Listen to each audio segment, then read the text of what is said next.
আল্লাহ তাবারক ওয়া তাআলা এই দুনিয়ার ভিতরে মানুষ বানানোর পরে মানুষদেরকে এমনিই ছেড়ে দেন না। এই প্যান্ডেলে যারা আছি আমরা সবাই মানুষ। আমরা সবাই কি? জুড়ে বলতে হবে, সবাই কি? মঞ্চে যারা আছে তারা না বললেও চলবে না? তো ওনারা দুইজন তো একজনও কইল না। ওনারা কই বইয়া যে রয়েছে এটাই বেশি, ওনারা হত্যা লাউনের কথা না। সবাই কথা বললেন, আমরা সবাই কি? এই মানুষ হিসেবে আল্লাহ আমাদেরকে বানানোর পরে আল্লাহ চান সবগুলা বান্দা যেন জান্নাতে চলে যায়। একটা মানুষ জাহান্নামে গেলে আল্লাহর কোনো লাভ নাই, বরঞ্চ লস। কারণ যেদিন আল্লাহ বলেছিলেন ইন্নী জাইলুন ফিল আরদি খলিফা, আমি একটা কওম, আমি একটা সম্প্রদায়, আমি একদল মানুষ বানাতে চাই যাদের পরিচয় হলো তারা আমার খলিফা। সুবহানাল্লাহ বলবেন না? ফেরেশতারা আপত্তি করেছে, বলেছে না, মানুষ বানানোর দরকার, কথা বলা যাবে না। ফেরেশতারা বলছিল মানুষ বানানোর দরকার নাই, কারণ আপনি মানুষ বানাবেন, ওরা মারামারি করবে, কাটাকাটি করবে, ঝগড়া বিবাদ করবে, মানুষ মানুষের উপরে জোর করে জুলুম করবে, বলবে এক কথা করবে আরেক কাজ, বলবে পালাই না 12টার পরে খুঁজা পাওয়া যাবে না, ঠিক না? তো মানুষ বানাবেন এমনই করবে, ওরা মারামারি কাটাকাটি করবে, ওরা বোর্ডের বাক্স লইয়ে উঠটা দিব দৌড়। আছে নাকি নাই? নাই? আরে নাই, আছে। নাই যে বলছি এটার একটা কারণ আছে। কারণ আমি সানদিন এক মাহফিলে যখন বলছি যে বোর্ডের বাক্স লইয়ে উঠটা দিব দৌড়, দেখি সব মানুষ দাঁড়াই গেছে, কয় হুজুর ফাও কথা কইেন না, এই ওয়াজ আর এখন চলে না। আমি বললাম কেন? কয় যে বাক্স লইয়া ওই যে আপনি কইছেন দৌড়াদৌড়ি, এইসব এখন আর নাই। আমি বললাম নাই কেন? কয় হুজুর বোর্ডের বাক্স লইয়া দৌড় দিব, কিন্তু বোর্ডে দো নাই। 4-5 বছর আগের কথা আর কি। নাউজুবিল্লাহ বলবেন না? জোরে বলবেন না নাউজুবিল্লাহ? আমার আল্লাহ যখন বললেন মানুষ বানাতে চাই, ফেরেশতারা বলল দরকার নাই, তারা রক্ত বহাবে, ঝগড়া করবে, এই দুনিয়ার ভিতরে ফিতনা ফাসাদ তৈরি করবে। আমার আল্লাহ তাবারক ওয়া তাআলা তাদের কথা মানলেন না, বুদ্ধিপূর্ণ যুক্তিপূর্ণ জবাব দিয়ে দিলেন ইন্নী আ'লামু মা লা তা'লামুন,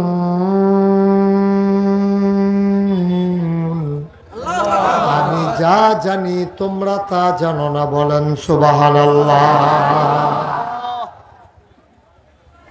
অমতলবের মুসলমান মন দিয়ে শুনো রে ভাই, আল্লাহ তাবারক ওয়া তাআলা এই দুনিয়ার ভিতরে মানুষ করে বানানোর পরে তোমাকে আমাকে এমনে এমনে ছেড়ে দেন নাই। কোন পথে গেলে জান্নাত, কোন পথে গেলে জাহান্নাম, কোন পথে গেলে লাভ আর কোন পথে গেলে লোকসান, কোন পথে ভালো, কোন পথে মন্দ, কোন পথে কল্যাণ, কোন পথে অকল্যাণ, কোন পথে শিরক বেদাত, কোন পথে তাওহীদ রিসালাত, কোন পথে কুফর আর কোন পথে ইসলাম জানানোর জন্য যুগে যুগে আমার আল্লাহ তাবারক ওয়া তাআলা নবী এবং রাসূল পাঠিয়েছেন। বলেন সুবহানাল্লাহ। এই নবীরা আহা, তো পর্দাটা খুলে তো এখানে বলবেন না ওইখানে বলবেন? আমি করবো, আমি আওয়াজ করলে কথা বলবো কেমন? আবার তো আপনি করেন। আমি তো ওয়াজ করার জন্যই আসছি, আপনারা আওয়াজ করলে আমি ওয়াজ করবো কেমন? একটা শব্দ যেন আশেপাশে না হয়, পেন পতন নিস্তব্ধতার মাঝে কথা হবে ইনশাআল্লাহ। আল্লাহ যেন কবুল করে, সবাই পড়ে না আমিন। আপনার পেছনে যারা দাঁড়িয়ে আছেন বসেন, আমি ডিস্টার্ব ফিল করতেছি আপনাদের জন্য। পেছনে এভাবে একটা দাঁড়িয়ে থাকলে ওয়াজ করে কেমন? সবাই বসেন, বসেন। সব নেতা একখান হয়ে গেছে, আজব খান। বাতাস করলে একজনে করেন, 50 জনে দাঁড়ান লাগে নাকি? আবার কই করতেছেন আপনি বাতাস? সবাই পড়েন আমিন, আমার গায়ে যেন না লাগে। সবাই পড়েন আলহামদুলিল্লাহ। ভাই সুযোগ করে দিতে হবে, সুযোগ না করে দিলে এটা খুলে দেন পর্দাটা, তাইলে এই পার্শ্বে অনেক লোক দাঁড়াইতে পারবে। এটার জন্য তো আর আওয়াজ করার দরকার নাই। আবার এখান থেকে কথা বলে, আপনি তো বসেই আছেন, আপনার দরকার কি ওইখানে সর্দানি করা? উনি এখন তো কয় এটা খুলে দেন, দরকার আছে ওনার এটা? আপনারা তো এই আয়োজনটা এইভাবে কেন করলেন আমি বুঝলাম না কিছু। এত ছোট একটা প্যান্ডেল করলেন, যা বসে আছে এখন এর 3 গুণ লোক দাঁড়িয়ে আছে চতুর্পার্শ্বে। এটা কিভাবে সম্ভব? আমি তো বিব্রত বোধ করতেছি, এত মানুষ দাঁড়াই থাকবে, আর ফাঁকে কথা বলা যায়?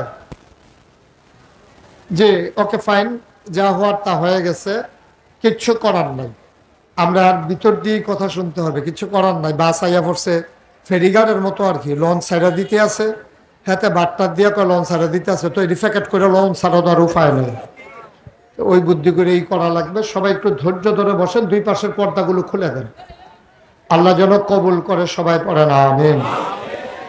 বন্ধুগণ, যেই কথাটুকুন বলছিলাম, আল্লাহ তাবারক ওয়া তাআলা মানুষ যেন হেদায়েত পেতে পারে, জান্নাতে যেতে পারে, আল্লাহওয়ালা হতে পারে, মানুষ যেন আল্লাহর মাকবুল বান্দা হতে পারে, এজন্য যুগে যুগে আল্লাহ নবী এবং রাসূল পাঠিয়েছেন। সুবহানাল্লাহ বলেন।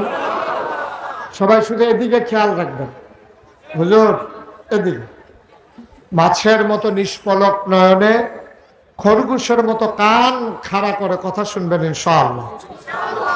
একটা শব্দ যেন না হয়, আমরা দূরে শব্দ হোক, কাছে মঞ্চে যারা আছেন, বিনয়ের সাথে আমার মিনতি, আপনারা সবাই ধৈর্য ধরে ওনার চেয়ারটা একটু ঘুরাই দেন, ওনার চেয়ারটা আমার দিকে ঘুরাই দেন, আমার দিকে। এই ওনারটাও দেন, ওনার আমাকে দেখুক, দেখে দেখে কথা শুনুক। হ্যাঁ, ওকে ফাইন। সুবিধা হয়েছে না? হ্যাঁ, সুবিধা হয়েছে। সবাই কন আমিন, জুড়ে কন, আরো জুড়ে। আর জুম্মাই মতলবের মানুষ বলেন মারহাবা। এখন নবী এবং রাসূল এসেছেন লক্ষ লক্ষ, এক এক নবীকে আল্লাহ এক একটা উপাধি দিয়েছেন, লকব দিয়েছেন, এক একটা বৈশিষ্ট্য দিয়েছেন, স্পেশাল কোয়ালিটি দিয়েছেন। যেমন আদামু সফিউল্লাহ, নূহ আদমের সানি, ইব্রাহিম খলিলুল্লাহ, ইসমাইল জবিউল্লাহ, মূসা কালিমুল্লাহ, ঈসা রূহুল্লাহ। সুলাইমান নবীরে দিলেন রাজত্ব, দাউদ নবীরে দিলেন সুন্দর কণ্ঠ, ইউসুফ নবীরে দিলেন সুন্দর চেহারা। স্বাভাবিকভাবে প্রশ্ন জাগে, সব নবীরে সব দিলেন, আমার নবীরে কি দিলেন আমাদেরও জানতে মন চায়, ঠিক কিনা? সাহাবিন, তাবিন, তাবে তাবিন, উম্মাহাতুল মুমিনিন, আইম্মে মুজতাহিদিন, আইম্মে শরীয়ত, আইম্মে তরিকত, সালফে সালিহিন, উলামায়ে মুতাকাদ্দিমিন, মুতামাক্খিরিন, ইমাম সাহেবান, মুফাসসিরিনে কেরাম, মুফতিয়ানে আযম, সবাই মিলে কয় 1,24,000 বলো আর 2,24,000 বলো, সকল নবী এবং রাসূল মিলে যা আমার নবীজি একাই তা। মুসলমান মন দিয়ে শোনো, এই আল্লাহ তাবারক ওয়া তাআলা দুনিয়ার ভিতরে নবী দিলেন, মানুষের বিবেক দিলেন, আর জীবন বিধান সংবিধান কোরআন দিলেন। এই কোরআনুল কারীমে 21 পারায় একটা শেষ সূরা, সূরার নাম সূরা আহজাব, 73টা আয়াত, 9টা রুকু। আল্লাহ বলেন, ইয়া আইয়ুহান নাবী, হে নবী, আত্তাকিল্লাহ, আপনি ভয় পাবেন শুধুমাত্র, কেবলমাত্র, একমাত্র আমার আল্লাহকে, ঠিক কিনা? এই কথা স্বয়ং আল্লাহ বলছেন তার নবীকে। ইয়া আইয়ুহান নবী, হে নবী আত্তাকিল্লাহ, আপনি দুনিয়ার কাউকে ভয় পাবেন না। র্যাব, গোয়েন্দা, বিজিবি, দলীয় ক্যাডার, মন্ত্রী, এমপি, কাউকে ভয় পাবেন না। আত্তাকিল্লাহ, আপনি ভয় পাবেন শুধু আল্লাহরে। সুবহানাল্লাহ বলবেন না? মুফাসসিরিনে কেরাম কয়, যদিও আল্লাহ নবীকে ডেকেছেন, এখানে শুধু নবী উদ্দেশ্য নয়, কিয়ামত পর্যন্ত যত মানুষ এই দুনিয়াতে আসবে সবাইকে যেন আল্লাহ ডেকে বলেন, অমতলবের মানুষ শুনো শুনো শুনো, কাউকে ভয় পাওয়া যাবে না, আর কাউকে ভয় পেলে ইসলাম থাকবে না। ভয় পাবা কেবলমাত্র শুধুমাত্র একমাত্র আমার আল্লাহকে। বলেন সুবহানাল্লাহ। আপনি অন্তরে যদি দুনিয়ার ভয় থাকে, আপনি মসজিদের খতিব, আপনার অন্তরে যদি সভাপতির ভয় থাকে, সেক্রেটারির ভয় থাকে, আপনি তো সুন্দর ওয়াজ করতে পারবেন না। তো মসজিদের ভিতরে এই সভাপতি, বাংলাদেশের মসজিদগুলোতে অধিকাংশ সভাপতি দেখবেন রিটায়ার্ড পারসন, এলাকার ধনী মানুষ, সারা জীবন ঘুষ খাইছে, খাইয়া টাকার মালিক হইছে। এই টাকার মালিক আমার বলতে দিতে হবে তো, ঠিক কথা বলার জন্যই তো আইছি। হ্যাঁ, আমি অধিকাংশ বলেছি, আপনি শুনেনি নাই কথা। হ্যাঁ, উনি তো শুনেই নাই, না শুনেই এই কারণে তো মাহফিলে হুজুররা ওয়াজ করতে পারে না। আমি একবারও বলি নাই সব, আমি বলছি অধিকাংশ। আপনি ইন্টারফেয়ার করাটা মোটেও উচিত করেন নাই। আপনি আমার সম্পর্কে আপনার ধারণা থাকা উচিত। আপনি মাহফিলের মুডটাই নষ্ট করে দিলেন। আমি সব তো একবারও বলি নাই, আপনি কেন ইন্টারফেয়ার করলেন এখানে? সেই দিন কি আছে নাকি? আর আপনি খুব বাজে একটা কাজ করছেন। কোনোদিন এই কাজ কোনোদিন কোনো ময়দানে করবেন না আপনি। অধিকাংশ আমি বলেছি, আপনি খোঁজ নেন বাংলাদেশে 100 মসজিদের ভিতরে 95 জন সভাপতি হয় সুদ নাইলে ঘুষের সাথে জড়িত। আমরা জানে শুনেই কথা বলি, আমরা লাইবিলিটি নিয়ে কথা বলি।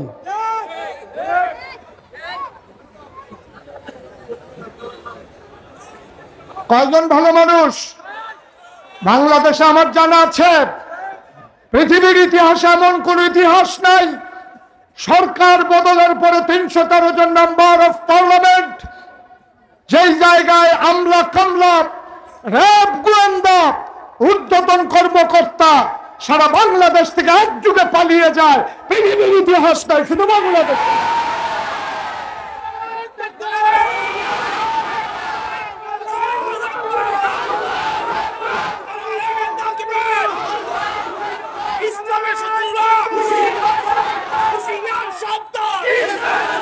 ঠিক আছে, কথা বুঝতে হবে, তারপরে কথা বলতে হবে। মাইক এখন আমার হাতে। একজন আলেমের সাথে কিভাবে কথা বলতে হয় আমরা এটা বুঝি নাই বলেই একসাথে সবাই পালানো লাগছে। যদি ডাক শুনতো, কথা শুনতো, তাইলে সবাই একসাথে পালানো লাগে না। আমি মনে করি 101টা কারণ যদি থাকে সরকার পতনের, এর ভিতরে 1 নম্বর কারণ হচ্ছে আলেম ওলামার সাথে বেয়াদবি। এই বাংলাদেশে জেলখানাগুলোর ভিতরে থাকার দরকার ছিল চোর, বদমাইশ, গুন্ডা, আর এই বাংলাদেশের জেলখানাগুলো ভরে গেছে আলেম ওলামা দিয়া। এই বাংলাদেশগুলো ভরে গেছে আলেম ওলামা দিয়া, মিথ্যা ট্রাইব্যুনাল সাজাইয়া, মিথ্যা প্রসিকিউটর সাজাইয়া, মিথ্যা বিচারপতি সাজাইয়া, মিথ্যা সাক্ষী বানাইয়া আবার কোরআনের পাখিগুলোকে হত্যা করা হয়েছে। এই বাংলাদেশে কে কোন অপরাধী আমাদের জানা আছে? অপরাধীরা পার পেয়ে যায়, ভালো মানুষগুলো অপরাধীর কাঠগড়ায় দাঁড়ায়, ঠিক কিনা? সুতরাং আমাদেরকে মনে রাখতে হবে, এই সময় একটা গেছে যে এই মঞ্চগুলোতে কথা বলতে দেওয়া হয় নাই, মসজিদের মিম্বারগুলোতে হকের কথার উচ্চারণ হতে দেয় নাই। কথায় কথায় মসজিদের ইমামের চাকরি চলে গেছে, খতিবের চাকরি চলে গেছে। সেই দিন একেবারেই গেছে। সেই দিন আঘাত এসেছে, পাল্টা আঘাতের সময় ছিল না। আজকে বাংলাদেশে আঘাত আসবে তো পাল্টা জবাব হবে। প্রতিটা আঘাতে পাই পাই করে হিসাব নেওয়া হবে। এইভাবে আর ছেড়ে দেওয়া হবে না। আমাদের যেমন ওদের যেমন এটা বাবার বাড়ি, আমাদেরও বাবার বাড়ি। আমরা ভেসে আসি নাই, ওদের বাবার বাড়ি আর আমাদের মামার বাড়ি। ও সাতপুর তো আমার মামার বাড়ি না, এমন বিষয় না ভাই। আজব কারবার হচ্ছে এই বাংলাদেশে অধপতনের একটাই কারণ, একটু চিন্তার বিষয়। আমার অনেক কষ্ট লাগে মনে হলে যে একটা দেশ থেকে এইভাবে গোটা একটা দল একবারে নিঃশ্বাস হয়ে যাবে, কথা বলার থাকবে না। এটা কেমন কথা, এটা আজব কথা। এ দেশের জন্য এটা ডেস্ট্রয়, এটা ধ্বংস, এটা অধপতন, এটা লক্ষণ বেশি সুবিধার না। ভালো মানুষ আজকে রাজনীতিতে আর আসতে চাইবে না, ঠিক কিনা বলবেন? ধ্বংস করে দিচ্ছে, সব শেষ হয়ে গেছে। যেই কথাটুকুন বলছিলাম, খুব মনোযোগের সাথে কথা শুনতে হবে, অর্থ বুঝতে হবে। আমার কথার গভীরতা কত এটা নিজে বুঝে হয় বুঝতে চাইবেন, নাহলে চুপ করে থাকবেন, আর যেন কোনো শব্দ না হয়। সবাই পড়ে না আমিন। বন্ধুগণ, আল্লাহ তাবারক ওয়া তাআলা এই কোরআনুল কারীম দিলেন নবী মুহাম্মদুর রাসূলুল্লাহ। নবীর নাম শুনলে কি পড়তে হয়? দুই একবার না বারবার, দুই একদিন না প্রতিদিন, দুই এক সপ্তাহ না প্রতি সপ্তাহ, দুই এক মাস না 12 মাস, দুই এক বছর না সারা জীবন আমরা পড়ব সাল্লাল্লাহু আলাইহি ওয়াসাল্লাম। মুসলমান, আল্লাহ কোরআনুল কারীমে 30 পারা 114টা সূরা কত সুন্দর করে আল্লাহ জানিয়ে দিলেন। আল্লাহ সুন্দর করে বলে দিলেন, ইয়া আইয়ুহান নবী, হে নবী, আত্তাকিল্লাহ, আপনি ভয় পাবেন কেবলমাত্র, শুধুমাত্র, একমাত্র আমার আল্লাহকে, ঠিক কিনা? দুনিয়ার কোনো মন্ত্রী, এমপি, ওজির, নাজির, উপদেষ্টা, ওই যে বলছিলাম মসজিদ কমিটির সভাপতিকে ভয় পেয়ে যদি মসজিদের ইমাম কথা কয়, তাইলে আর ইসলাম থাকবে না, ঠিক কিনা বলেন? আমি কথা বলতে গেলে কোরআনে আমার বাবার বিরুদ্ধে চলে যায়। আমার বাবা যদি অন্যায়কারী হয়, মনে করেন আমার বাবা যদি বেনামাজি হয়, তা আমি যদি আমার নামাজের কথা বলি, আমার বাবার পক্ষে যাবে না তো? এই জন্য কি আমি নামাজের কথা বলবো না? এটা বলে দেওয়া দরকার। এই এলাকার যারা মসজিদ কমিটির সম্মানিত সদস্যরা আছেন, ইমামকে ডাকাইয়া বলে দেবেন যে হুজুর, আপনি কোনোদিন কারো দিকে তাকাইয়া কথা বলবেন না, শুধু কোরআনের দিকে তাকাইয়া কথা বলবেন। এটা যার বিরুদ্ধে যায় যাক, এতে কিছু আসে যায় না, ঠিক কিনা? এটা যদি হয় তাহলে লাভ হবে জাতি, লাভ কিন্তু ইমাম সাহেব হবে না, লাভ হবে জাতি। ইমাম সাহেব বরঞ্চ কষ্ট করা লাগবে। এখন সভাপতি যখন বলে দিছে কোরআন সুন্নাহ মতো কথা বলবেন, এখন উনি ইচ্ছে করলে মন মতো কথা বলতে পারেন না। এখন কোরআন জেনে জেনে বুঝে বুঝে কোরআন অনুযায়ী কথা বলা লাগবে, এতে করে কষ্ট করা লাগবে। উনি জাতি বেঁচে যাবে, কোরআনের মৌলিক কথাগুলো, ফান্ডামেন্টাল ডিসিশনগুলো জাতি জেনে যাবে, তারা বুঝে ফেলবে এই কোরআনের ভিতরে কি আছে, ঠিক কিনা বলেন? দেখেন আল্লাহ তাবারক ওয়া তাআলা নবীজিকে কেন এই কথা বললেন যে ইয়া আইয়ুহান নবী আত্তাকিল্লাহ, আপনি ভয় পাবেন আল্লাহকে? কেন বললেন? নবী কি আল্লাহকে ভয় পেতেন না? নবী কি আবু জাহেলকে ভয় পেতেন? আবু লাহাবকে ভয় পেতেন? তারপরও আল্লাহ কেন বলতেছেন হে নবী আপনি ভয় পাবেন আল্লাহকে? এটা বলার উদ্দেশ্য কি? বলার উদ্দেশ্য হচ্ছে আপনি যেই পথে দায়িত্ব পালন শুরু করেছেন, এই পথ কুসুমাস্তীর্ণ নয়, এই পথ ফুল বিছানো নয়, এ পথ কণ্টকাকীর্ণ, এ পথ কাঁটা বেছানো। এ পথে চলতে গেলে মখমলের এই বিছানা থাকবে না, লাল গালিচা থাকবে না, এই পথে ফুল বিছানো থাকবে না, এই পথে থাকবে কাঁটা, এই পথে থাকবে ঝড় ঝঞ্ঝা। এই পথে চলতে গেলে মামলা হবে, হামলা হবে, জেল জুলুম নির্যাতন হবে, প্রয়োজনে জীবন দেওয়া যাবে, ইমান দেওয়া যাবে না, ঠিক কিনা? এই জন্য আল্লাহ তার নবীকে রেডি করছেন। নবীকে বলছেন যে কুল, হে রাসূল আপনি বলুন, ইন্না সালাতি ওয়া নুসুকি ওয়া মাহইয়ায়া ওয়া মামাতি লিল্লাহি রাব্বিল আলামিন। দেখেন কিভাবে আল্লাহ রাব্বুল আলামিন তার নবীকে তৈরি করতেছেন। বলতেছেন হে নবী আপনি বলুন। বলেন যে বলেন আল্লাহ কি বলবো? বলেন ইন্না সালাতি, আমার নামাজ, ওয়া নুসুকি, আমার কোরবানি, ওয়া মাহইয়ায়া, আমার জীবন, ওয়া মামাতি, আমার মরণ, লিল্লাহি রাব্বিল আলামিন, কেবলমাত্র শুধুমাত্র একমাত্র আল্লাহ রাব্বুল আলামিনের জন্য, ঠিক কিনা কম? এটা দিয়ে রেডি করলেন যে আপনার মৌলিক সিদ্ধান্ত, আপনার নীতিগত সিদ্ধান্ত, আপনার হৃদয়ের অনুভূতি আপনি নিজেকে নিজে তৈরি করেন। আপনি বুঝাইয়া দেন আমার যা কিছু, আমার ব্যক্তি জীবন, আমার পারিবারিক জীবন, আমার সমাজ জীবন, আমার রাজনৈতিক জীবন, আমার ইন্টারন্যাশনাল রিলেশন, আমার ব্যক্তি, আমার স্ত্রীর সাথে সম্পর্ক, আমার সন্তানের সাথে সম্পর্ক, আমার বাবার সাথে মায়ের সাথে সম্পর্ক, প্রতিবেশীর সাথে সম্পর্ক, দেশের সাথে দেশের সম্পর্ক, লিল্লাহি রাব্বিল আলামিন, সকল কিছু শুধুমাত্র কেবলমাত্র একমাত্র আল্লাহ রাব্বুল আলামিনের জন্য। সুবহানাল্লাহ বলবেন না? এই আল্লাহ নবীকে যেটা শিখাইলেন এটার সাথে কি আমরা একমত? কথা বলেন একমত? আমার জীবন কার? আমার মরণ কার? সূরা তাওবার 111 নম্বর আয়াতে আল্লাহ আরো সুন্দর করে বলে দিলেন, ইন্নাল্লাহা ইশতারা মিনাল মুমিনিনা আনফুসাহুম ওয়া আমওয়ালাহুম বিআন্না লাহুমুল জান্নাহ।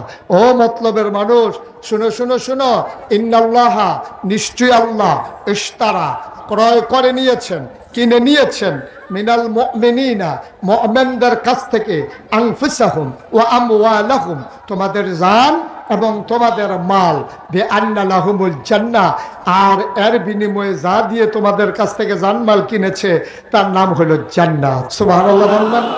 তাহলে এই জান কার? কথা বলেন, এই জান কার? এই মাল কার? এখন আমাদের কাছে আছে, বলতেছি আল্লাহর, হইল কেমনে? আল্লাহ বলছেন জান আর মাল যদিও তোমরা বিক্রি করছো, আমি আবার তোমাদের কাছে আমানত রেখেছি। এই জান তোমাদের কাছে আমানত, এই মাল তোমাদের কাছে আমানত। এখন যিনি জান আর মাল আমানত রেখেছেন, উনি যেই পথে চলে, যেই পথে চালাইতে বলেন, মাল আর জানকে ওই পথে চালানো, এইটাই যার কাছে আমানত রেখেছে তার দায়িত্ব, ঠিক কিনা বলেন? আমি যদি আমার এই খাতাটা ওনাকে দিই, ওনার কাছে দেওয়ার পর আমি যদি বলি যে আপনি প্রতিটা পৃষ্ঠা আলাদা আলাদা করেন, তা আপনি হয়তো বলবেন, দেখছো হুজুর ওনারে খাতাটা দিছে আর উনি পুরাটা খাতা ছিঁড়ে ফেলতেছে। যেহেতু আমি ওনার কাছে রেখেছি, উনি আমানতদার, আর আমি ওনার কাছে আমানত রেখেছি, আমি বলেছি টুকরা করেন, উনি আমানতদার হিসেবে এটাই দায়িত্ব। আল্লাহ বলেছেন জান আমার, মান আলা আমার, তুমি হচ্ছে আমানতদার, সুতরাং আমি আল্লাহর হুকুম হচ্ছে তোমার জান ব্যবহার হবে আল্লাহর পথে, মাল ব্যবহার হবে আল্লাহর পথে, তোমার প্রতিটি স্লোগান হবে শুধু আল্লাহর জন্য, ঠিক কিনা? তোমার কোনো মানুষের চাওয়া পাওয়ার হিসাব মিলানোর জন্য তোমার কোনো স্লোগান হতে পারে না। তোমার একটা টাকাও আল্লাহর বিরুদ্ধে যায়, ইসলামের বিরুদ্ধে যায়, মসজিদের বিরুদ্ধে যায়, মাদ্রাসার বিরুদ্ধে যায়, আলেম ওলামার বিরুদ্ধে যায়, একটা টাকাও সেই পথে খরচ করার মুসলমানের জন্য হারাম, হারাম, হারাম, ঠিক কিনা বলো? আপনি মুসলমান, আপনার অর্থ সম্পদ ইসলামের বিরুদ্ধে, আলেমের বিরুদ্ধে, মসজিদ মাদ্রাসার বিরুদ্ধে খরচ করতে আপনি পারেন? কথা কেনা পারেন?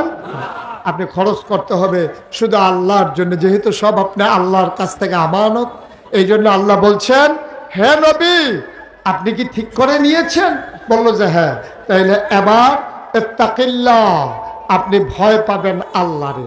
কারণ আবু জেহেল, আবু লাহাব, উতবা, সাইবা টিটকারি মাসবে, মস্কারা করবে, পাগল বলবে, জিনে ধরবে বলবে।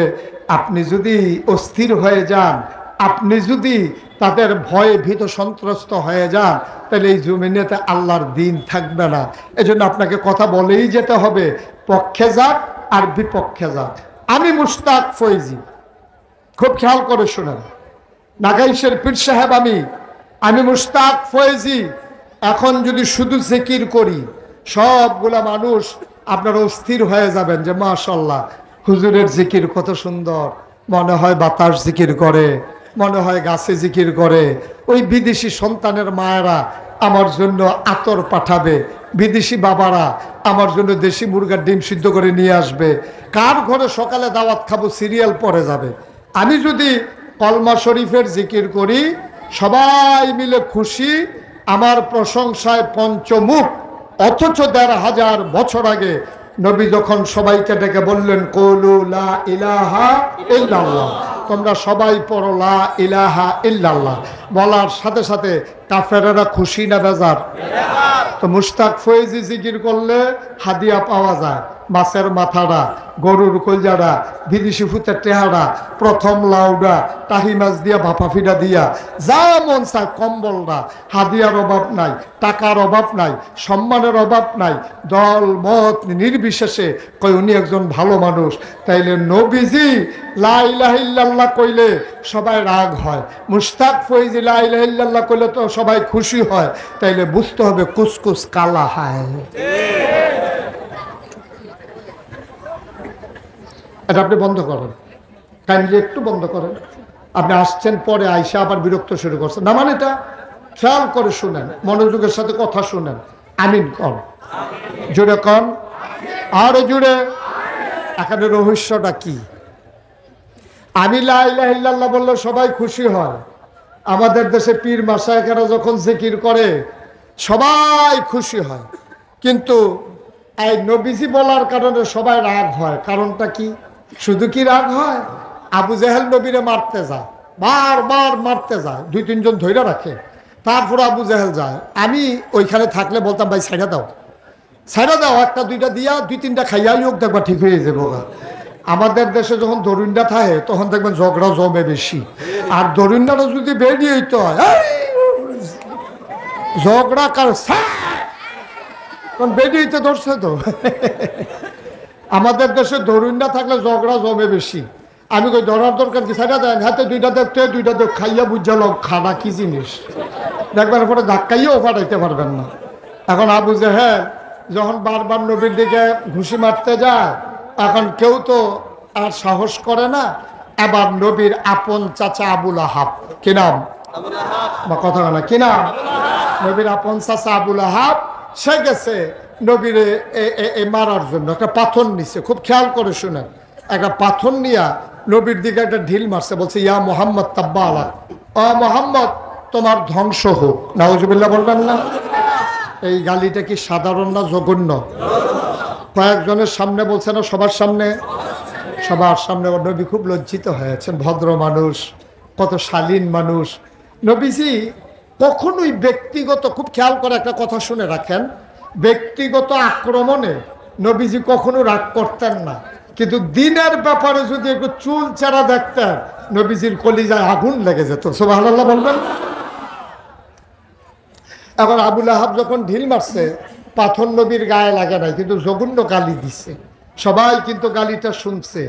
আবার নবীজি চুপ মেরে বসে আছেন, সাথে যারা নতুন সাহাবা তারা বলতেছি ইয়া রাসূলুল্লাহ এত বড় গালি দিল, আমরা কি কিছু বলবো না? ওরা বলল, নবীজি বললেন আমরা মাইনরিটি, ওরা মেজরিটি, আমরা সংখ্যায় কম, ওরা সংখ্যায় বেশি, সুতরাং ওরা এখন প্রতিবাদ করা যাবে না। তাহলে কিছুই বলবো না? নবীজি বললেন কে বলে কিছু বলবো না? যা বলার বলে দিয়েছি, যেখানে বলার সেখানেই বলে দিয়েছি। সুবহানাল্লাহ বলবেন। ওই দরবারটা কার? এটা কি থানা, নিম্ন আদালত, জজ court, high court, supreme court, appeal বিভাগ? এই আদালত আহকামুল হাকিমিন, তিনি হচ্ছেন বিচারকের উপরে বিচারক। সুবহানাল্লাহ বলবেন না? ওই জায়গায় বিচার দিলে পাওয়া যায় নাকি যায় না? কথা কয় না, যায় নাকি যায় না? তবে একটু দেরি হয় আর কি, 15 বছর লাগে। কয় বছর লাগে? তাড়াতাড়ি বিচার পাওয়া যায় না। উনি মনে মনে কইতেছে কবে বিচার দিলাম, আইয়ে না দিয়ে এমন আওয়াজ আইছে। খেয়াল করেন, খুব খেয়াল, এমন আশাই আসছে। আমি খেয়াল করে দেখেছি কোনো রাজনৈতিক দলের নেতা, কোনো আলেম ওলামা, কোনো বৈষম্য বিরোধী ছাত্র আন্দোলন, কোনো মসজিদের ইমাম, কোনো মঞ্চের বক্তা, কেউ একজনও দাবি করে নাই দফা 1, দাবি 1, দেশ ত্যাগ, দেশ ত্যাগ। এই কথা কেউ শুনছেন? সবাই কি বলছে? দফা 1, দাবি 1, পদত্যাগ, পদত্যাগ। আল্লাহর ফায়সালা দেখেন, একটা মানুষের মাথায় কিন্তু দেশ ত্যাগ আসে নাই, একটা লোক বলেও নাই, কিন্তু আল্লাহ কয় যেই পাপ বাতি হইছে এটাতে পদত্যাগে হবে না। দফা 1, দাবি 1, তোমরা বলো পদত্যাগ, পদত্যাগ, আর আল্লাহ বলে দেশ ত্যাগ। ঠিক কিনা বল? একজন লোকও কিন্তু বলে নাই, কেউ চিন্তায় আসে নাই যে দেশ ত্যাগ করতে হবে। এই ফয়সালা কার? কথা না কার? তাহলে বুঝে গেল বিচার দিলে পাওয়া যায় নাকি যায় না? নবীজি বিচার দিয়েছেন কার দরবারে? নবীজি নিজেই কয় লা হিজাব বাইনাহু ওয়া বাইনাল্লাহ, তার মাঝে আল্লাহর মাঝে কোনো পর্দা নাই। যার উপরে তুমি জুলুম করেছ তারে কয় মাজলুম। মাজলুম যখন আল্লাহ বলে ডাক দেয়, আল্লাহ সাথে সাথে কবুল করে নেয়, তবে রেজাল্ট আছে সুবিধা মতো। নবীজি বিচার দিলেন কার দরবারে? কিসের বিচার দিছিলেন? ওই পাথর যে মারছিল, মনে আছে তো নাকি? হ্যাঁ, ঠিক আছে, ফাইন, সচেতন শ্রোতা। এখন বিচার দিছে পরে, এখন সব সাহাবারা বসে আছে। নবীজি চোখের পানি ছেড়ে দিয়ে কাঁদতেছেন, সাহাবারাও বসে আছেন। আল্লাহর নবীর মনটা খুব খারাপ, সাহাবারাদেরও মন খারাপ, আলাপ সালাপ করতেছে। হঠাৎ করে নবীজি বললেন ওয়ালাইকুম আসসালাম ওয়া রাহমাতুল্লাহ। সবাই অবাক বিস্ময়ে, তাকে কেউ তো সালাম দেয় নাই। নবীজি কেন বললেন ওয়ালাইকুম আসসালাম ওয়া রাহমাতুল্লাহ, কেন বললেন? এই সময় হঠাৎ করে সাহাবারা জানতে চাইলেন, ইয়া রাসূলুল্লাহ, কেউ তো আপনারা সালাম দেয় নাই, আপনি কার সালামের জবাব দিলেন? সুবহানাল্লাহ বলবেন না? আল্লাহর নবী ডাক দেয়া কয়, ও সাহাবারা মন দিয়ে শোনো। আল্লাহর ফেরেশতা জিবরাইল আমারে এসে কয় আসসালাতু ওয়াসসালামু আলাইকা ইয়া রাসূলুল্লাহ। আমি বলে দিলাম ওয়ালাইকুম আসসালাম ওয়া রাহমাতুল্লাহ। উনি কি বলতে চায়? উনি এসে বলতে চায়, নবী গো, আপনি কি আল্লাহর কাছে কোনো বিচার টিচার দিছিলেন নাকি? সুবহানাল্লাহ কয় না? আমি একটু আল্লাহরে জানাই রাখছিলাম। কয় বিচারের রায় তো চলে আসছে, রায় আমরা সবাই জানি, সবাই পারি, চলো দলবদ্ধভাবে সবাই পড়ি আউযু বিল্লাহি মিনাশ শাইতানির রাজিম। বিসমিল্লাহির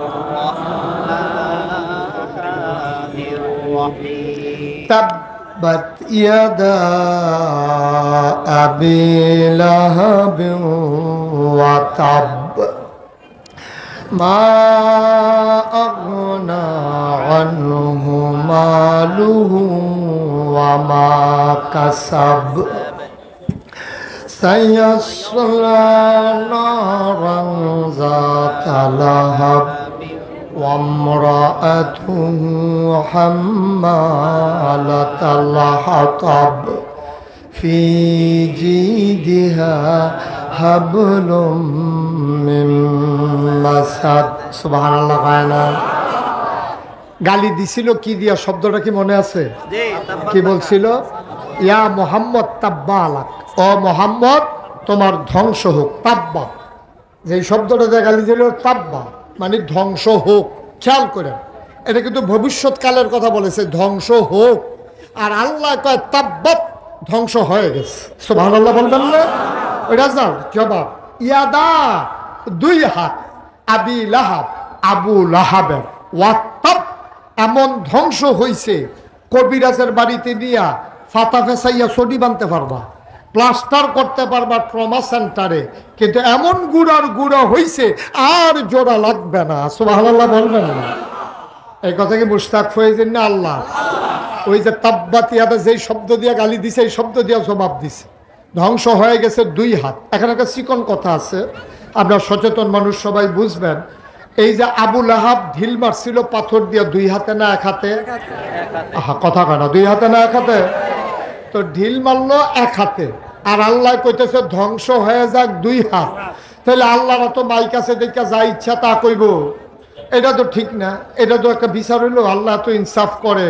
তা এক হাত প্রয়োজনে ঘুরে ঘুরে করে লাও, প্রয়োজনে এক হাতের উপরে ট্রাক্টর যাও, প্রয়োজনে যা মনে তো হাতুড়ে দিয়ে ফিডো কাম লাগলে, কিন্তু দুই হাত ধ্বংস হবে কেন? ঢিল মারছে তো এক হাতে। সুবহানাল্লাহ কয় না? ঢিল মারছে কয় হাতে? তো ধ্বংস হবে দুই হাতে। এই কথা বললো কেন? মুফাসসিরিনে কেরাম কয়, তোমাদের বুঝ মতো আল্লাহ চলে না, আল্লাহর বুঝ সাংঘাতিক বুঝ।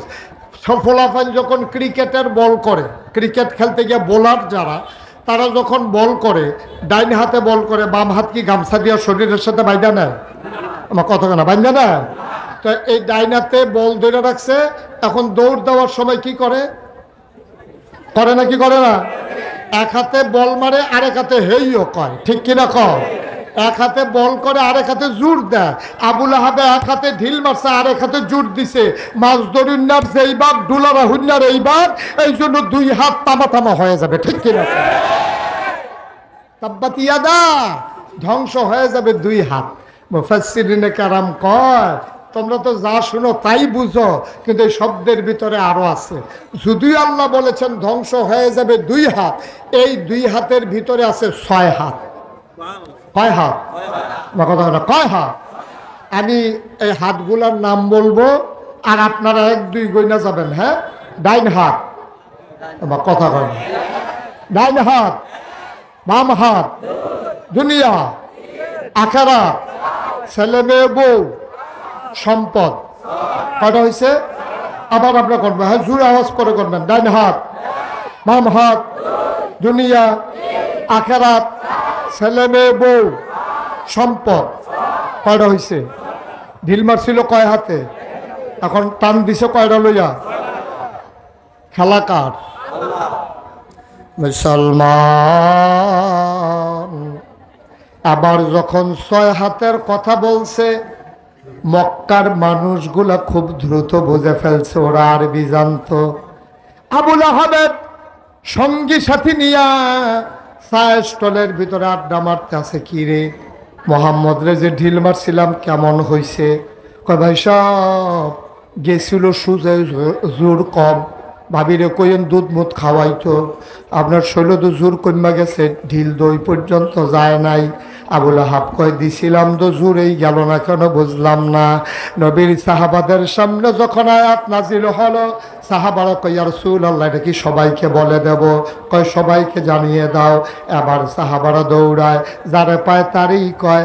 আবুল আহাব যে গালি দিছিল জবাব আসছে, গিয়া দেখে আবুল আহাব আড্ডা মারতে আছে। সাহাবা গিয়া কয় লাহাব ভাই সাহেব, জবাব তো চলে আসছে।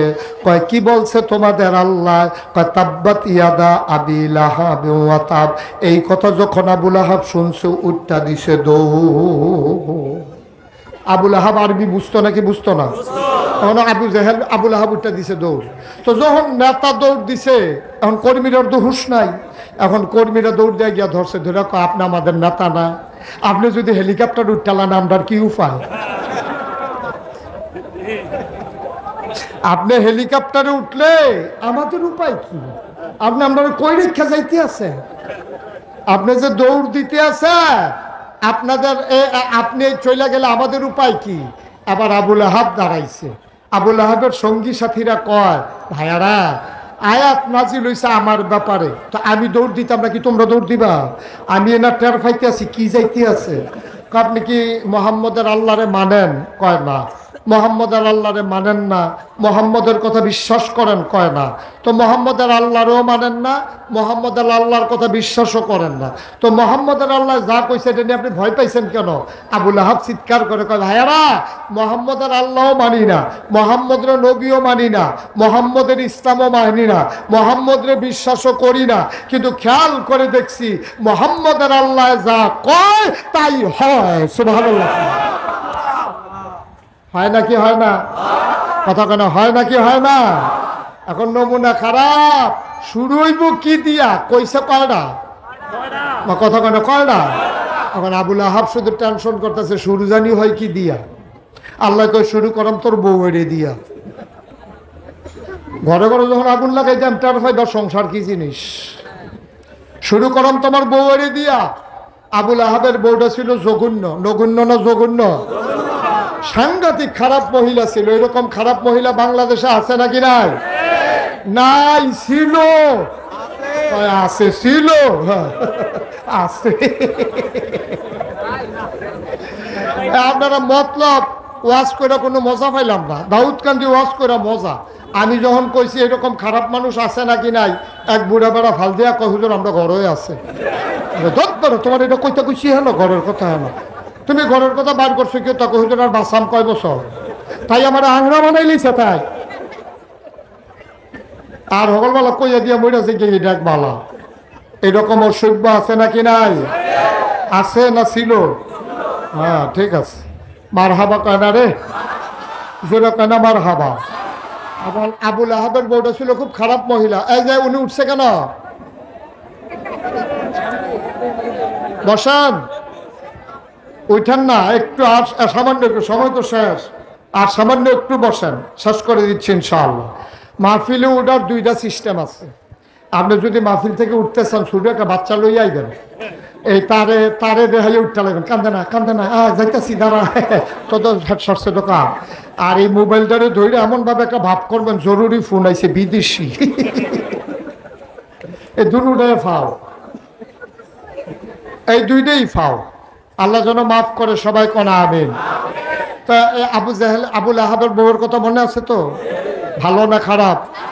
নগণ্য না জঘন্য? সাংঘাতিক খারাপ। এই মহিলা জঘন্য। রাস্তার ভিতরে কাটা বিছাই রাখতো, সারা রাত অপেক্ষা করত নবীর পায়ে কখন কাটা বিঁধবে। এই মহিলা অপেক্ষা করত নবীর দিকে, এই দরজা দিয়ে বের হইলে কাটা যখন বিঁধত, নবী যখন উফ বলে চিৎকার করত, খিলখিল করে চাচি হাসি দিয়া জানালা বন্ধ করত, নবীর কলিজা ফেটে যেত। নাউজুবিল্লাহ বলবেন না? আল্লাহ কই শুরুই বইডারি দিয়া। এখন আয়াত যখন নাজিল হইছে, তাব্বাত আবি লাহাবেও ওয়াতাব, এই আয়াত আবুল আহাবের বউ শুনছে। রাগ কি কমছে না বাড়ছে? আল্লাহর দর খুঁজা পায় না, মোহাম্মদ নবীজির তো পাওয়া যায়। এই লোক, এই মহিলা করছে কি, এক দাও লইয়া রাস্তা দিয়া ঘুরতে আছে, আর যারে পায় তার এই জায়গায় মোহাম্মদ রে দেখছো, কই দেখছি এই রাস্তা, এই রাস্তা গিয়ে জায়গায় মোহাম্মদ রে দেখছো, কই দেখছি এই রাস্তা। এখন এই মহিলা ঘুরতে ঘুরতে খুব টায়ার্ড হয়ে গেছে। তার ভিতরে হঠাৎ করে দেখে যে এই আবু বকর আর নবীজি রাস্তা দিয়ে হাঁটতেছে।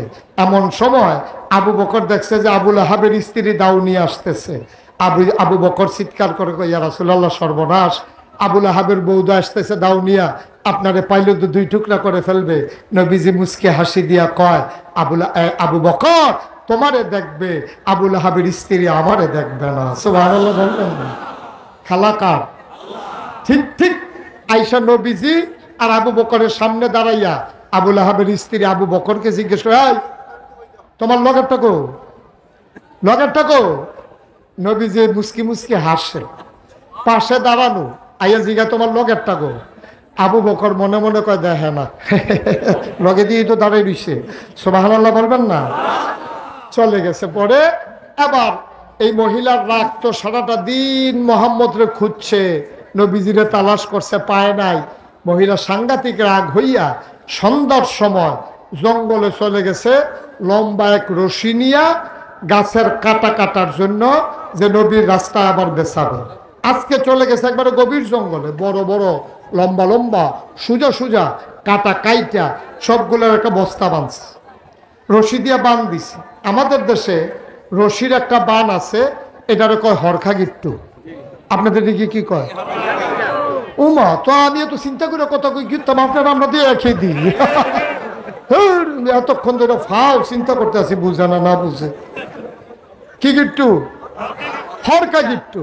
এখন একটু পার্থক্য আছে, গিট্টু গিট্টা, উনি এটা মনে করে দিছে গিট্টা। আচ্ছা, কোন টু আর টা এক মিডিল জেলা কাছাকাছি। তো হরকা গিট্টু দিয়া এখন কাটাগুলারে যখন মাথায় উঠাবে, জঙ্গলের ভিতরে তো কোনো মানুষ নাই। এখন মহিলা যখন বোঝা উঠাইতে গেছে, খুব খেয়াল করেন, চিকন কথা এসে পড়ছি আমরা, মাহফিলের শেষের দিকে এসে পড়ছি। এখন যখন বোঝা উঠাইতে গেছে, দেখে ওজন বেশি হয়ে গেছে, উঠাইতে পারে না। আচ্ছা, মতলবের মানুষ, সচেতন মানুষ, আপনারা বলেন তো, যখন আমরা দেখবো যে কোনো মানুষ নাই ধরে উঠাই দেওয়ার মতো, বোঝাটা ভারী হয়ে গেছে, আমরা হলে কি করতাম? একটু কমাই নিতাম। Thank you. আমরা কি করতাম? কমাইতো না তো, ইয়া বেশি তো। কি বেশি? আহা না, এটা করার দরকার নাই, ইয়া বেশি। এই মহিলার তো ইয়া বেশি, কমাইতো না। শয়তানে আইয়া বুদ্ধি দিছে, কমানোর দরকার নাই। এরকম কাটা আর ফাও না, না ফাও দরকার আছে, এটা নেওয়ার দরকার আছে। এবার আসেন আসল কথা। এই যে এটা একটা পানির বোতল, এইটা মনে করেন একটা, এটা একটা পাথর। খেয়াল করেন সবাই, দেখা যাচ্ছে এখানে এই পানির বোতলটা একটা পাথর, এই চায়ের কাপটা একটা পাথর, মাঝে একটু ফাঁকা জায়গা আছে নাকি নাই? আবুল আহাবের স্ত্রী মাঝের ফাঁকা জায়গায় দাঁড়াইছে। দাঁড়াই ওসা পাহাড়টার উপরে লাকড়ির বোঝাটা, কাটার বোঝাটা উঠাইছে। মহিলার চিন্তা হইলো মাথাটা নোয়াইয়া কোনো মতে যদি মাথায় নিতে পারি, ধৈরা দাঁড়াইতে পারলে বাড়িতে চলে যেতে পারবো, কোনো টেনশন নাই। খেলা তো আল্লাহ। এখন সামনের পাথরে উঠাইছে বোঝা, মাঝের জায়গায় দাঁড়াইছে আবুল আহাবের স্ত্রী, পিছনে আরেকটা কি, এই তো মাশাআল্লাহ ফাইন। এখন আবুল আহাবের স্ত্রী মাথা নোয়াইয়া যখন ওই সামনের পাথর থেকে হাত দিয়ে গোড়ানি দিছে মাথায় তোলার জন্য, গৈরানি বুধ একটু জুড়ে পড়ছে। এই গৈরানির জুড়ে ঠেলায় মাথায় না পড়া ওই পাথর চলে গেছে, ওই বোঝা চলে গেছে পিছনের পাথরের পিছন দিয়া। আর কোন ফেরেস্তায় বুধ হরখার যে গুলটা, এই হরকা দিলে একটা গিট্টু বার হয় নাকি বার হয় না, এই গুলটা বোধহয় ফেরেস্তায় ধরে রাখছে, এই গুল লাগছে গলা। এখন বোঝা পড়ছে পাথরের এই পার্শ্বে, গুলটা রেখে রয়েছে গোলা, সামনের পাথরে ফাও আটকাই গেছে, পেছনের পাথরে কবর আটকাই গেছে, এমনি রয়েছে। দুই তিনটা আওয়াজ করিয়া তাই নাই, দুই তিনটা আওয়াজ করছে। যখন বোঝাটা গলার ভিতরে গিয়ে রশিটা আটকাইছে, ফাঁসি হয়ে গেছে না, এখন উল্টায় না তো সামনের পাথরের জন্য, শুয়ে যায় না পেছনের পাথরের জন্য, দুই তিনটা আওয়াজ করিয়া তাই। খেলা কার? কথা কেন খেলা কার? কি খেলা? আল্লাহ। আল্লাহর খেলা দেখছেন? নবীর আগে নাই, নবীর কোনো সাহাবা যায় নাই। সেই জায়গায় যদি কোনো মুসলমান থাকতো তাহলে মুসলমানকে ওরা কচু কাটা করত। আল্লাহ বলছে তোমাদেরকে দোষী করাবো না, আমার ফয়সালা আমি নিয়ে নেব, আমার খেলা আমি খেলে দেব, তোমাদের চিন্তার দরকার নাই। চিৎকার দিয়ে যখন দেখছে যে নাই, সন্ধ্যার পরে আবুল আহাব যখন ঘরে গেছে, ঘরে গিয়ে দেখে স্ত্রী নাই, ঘরে গিয়া দেখে কি নাই, ঘরে গিয়া দেখে বউ নাই, স্ত্রী নাই, পড়ে গেছে পেরেশানিতে। যারে পায় তারই জিগায় ভাই তোরা ভাবিরে দেখছ? কয় না। কয় তোমরা ভাবি গেল কই দেখছো না কেউ? একজনে কয় একটু আগে দেখছি দাও লইয়া রশি লইয়া জঙ্গলের ভিতরে গেছে, গিয়া সেটা না রশিদা কি গিট্টু দিছে। এই এলাকায় ওয়াজ করে সুবিধা হইল আপনারা হরখা গিট্টু চিন্তা লাইছেন, আমি কক্সবাজার মাহফিল গিয়া কইছি হরখা গিট্টু ছাইয়া রইছে। আমি কই ভাই এমনি দিয়া সেরা এমনি যে উল্টাইয়া দেয় একটু যে গুলের মতো বারো হেইটা আর কি, এ চাই রয়েছে, বুঝাইতে পারতাছি না। পাশে সভাপতি হইলো ফাজেল মাদ্রাসার প্রিন্সিপাল, ওনারে কইলাম ভাই ভাই এই হরখা গিট্টুটা কারে কয়, আমি তো বুঝাইতাম পারতাছি না, আমার কথা তো তারা বুঝে না, আপনি একটু তারারে বুঝাইয়া কন। এবার আমার দিকে হাসি দিয়া চাইয়া কয় আমি বুঝলে না তারারে বুঝাইতে, আমি কি বুঝছি কিচ্ছু? আপনি কি তা কতক্ষণ সবাই আগের থেকে হরকা হরকা করতে আসেন, আমি এই হরকাটা এই কইতাম পারাম জিনিসটা কি তা বুঝছি না। আবার চিন্তা করছি কক্সবাজার যাইতে ব্যাগের ভিতরে করে রশি লইয়া যাবো, হরখা কারে কয় সিনাই দিয়া যাবো। আর আবুল আহাবের বউ আছে না গেছে? আর আবুল আহাবে খুঁজতে আছে বউ কই, বউ কই, খুঁজতে খুঁজতে একজনে কইছে জঙ্গলের দিকে গেছে। এই হাজাক বাতি লাইট মাইট বোম্বা বাতি জ্বালাইয়া জঙ্গলের ভিতরে গিয়ে দেখে গলার ভিতরে ফাঁসি পড়ে আছে, জিব্বা বের হয়ে আছে। তাই আবুল আহাবের স্ত্রী যখন মারা গেছে, আবু আহাবের কাছে আইসা লোকজন বলতেছে ভাই সাহেব ভাবিরে পাওয়া গেছে। কই পাইছ? কই জঙ্গলের ভিতরে লাকড়ির ফাঁসি লেগে মারা গেছে। আবুল আহাবে চিল্লাম দেয়া কয় লাকড়ি টাকড়ি কিচ্ছু না রে, তাব্বাতি আদা, তাব্বাত। খেলা হইল আল্লাহ, এই লাকড়ি টাকড়ি ফাও এটি কিচ্ছু না, এটা কোনো বিষয় না, বিষয় হইল খেলা কার? আল্লাহ তো একটা না একটা উপলক্ষ লইয়া করা লাগবে, তো আল্লাহ একটা না একটা উপলক্ষ লইয়াই কারবার ঘটায়। মতলবের মুসলমান মনে রাখো, সব জিনিস নিয়ে তামাশা চলে না। ওলামায়ে কেরাম হলো নবীর ওয়ারিস, ওলামায়ের সাথে চোখ উল্টাবা তো তোমার দুনিয়া উল্টে যাবে, ঠিক কিনা বলো? যুদ্ধের ভিতরে একদল বাহিনী হেরে গেছে, যুদ্ধের ভিতরে হাইরা গেছে, তো রাজমশাই সেনাপতিরে ডাকাইছে, ঠিক আছে আমরা হারলাম কেন? আমার কি সৈন্য কম আছে? আমার কি র্যাব গোয়েন্দা কম আছে? আমার পুলিশ কম আছে? আমার দলীয় ক্যাডাররা নাই? ওরা থাকতে আমি হারলাম কেমনে? তো পুলিশ অফিসারে কইতে আছে স্যার গুলি তো করি, গুলি করি একটা, যেইটার উপরে পড়ে এইটাই লড়ে, আবার এই আরেকটা দাঁড়ায়, দৌড় তো দেয় না। সুবহানাল্লাহ বলবেন না? বানানো গল্প না বাংলার ইতিহাস, ঠিক কিনা বলো? এখন রাজমশাই হারছে, কথা মনে আছে তো নাকি? তো সেনাপতি রেজি গেছে আমরা হারলাম কেন? তো সেনাপতি বলতেছে রাজমশাই 101টা কারণে আমরা হেরে গেছি। কয়টা কারণে? কথা কয় না, হয় না? 101টা কারণে আমরা হেরে গেছি। রাজমশাই বলতেছে 1 নাম্বার কারণ বলো। 1 নাম্বার কারণ হইল আমরা কাফের সৈন্যদেরকে ঘেরাও করে ফেলছিলাম, শত্রুদেরকে ঘেরাও করে ফেলছিলাম। আমরা গুলি করতে যাব, এমন সময় দেখি আমাদের বারুদগুলো সব পানিতে ভিজে গেছে। রাজমশাই কয় 101টা কারণের আর দরকার নাই, গুল্লি যখন পানিতে ভিজে গেছে আর জিতনের সম্ভাবনা নাই, সুতরাং একটাই চলবে, আর বাকি 100 আর লাগবে না। আমার ভাইয়েরা জানতে চায় 17 বছর দুর্দান্ত দানবের সাথে দাপটের সাথে ক্ষমতা চালানোর পরে কেন হেরে গেল? আমি বলি 101টা কারণ আছে। এর ভিতরে 1 নম্বর কারণ হলো এই বাংলাদেশের আলেম ওলামাকে তারা অধঃপতন ঘটিয়েছে। এই আলেম ওলামাকে ধ্বংস করার কারণে আর কোনো কারণের দরকার নাই। আল্লাহর নবী বলেছেন লা হাজাবা বাইনাহু ওয়া বাইনাল্লাহ, তার মাঝে আল্লাহর মাঝে পর্দা নাই। ওই তাহাজ্জুদের নামাজ পড়ে আলেম যখন চোখের পানি ছেড়ে দেয়, এই চোখের পানির ওজন সহ্য করার ক্ষমতা কারো না। হয়েছেও তাই, হয়েছেও তাই। আর নাইলে আরো আরো আরো অসংখ্য কারণের পরেও এই একটাই কারণ, 1 নাম্বার কারণ ওলামায়ে কেরামের সাথে এই বেয়াদবি, ওলামায়ে কেরামকে লাঞ্ছিত করা, অপমানিত করা। আর এই কারণে আল্লাহ তাবারক ওয়া তাআলার বরদাশত করেন নাই। কেননা নবী বলেছেন আল উলামা ওয়ারাসাতুল আম্বিয়া, ওলামায়ে কেরাম নবীর ওয়ারিস। সুতরাং ওয়ারিসের সাথে বেয়াদবি করলে ওই মালিক যেমন বেজার হয়ে যায়, আলেমের সাথে বেয়াদবির কারণে আমার আল্লাহ এবং তার রাসূল বেজার হয়ে গেছে। ঠিক কিনা বলেন?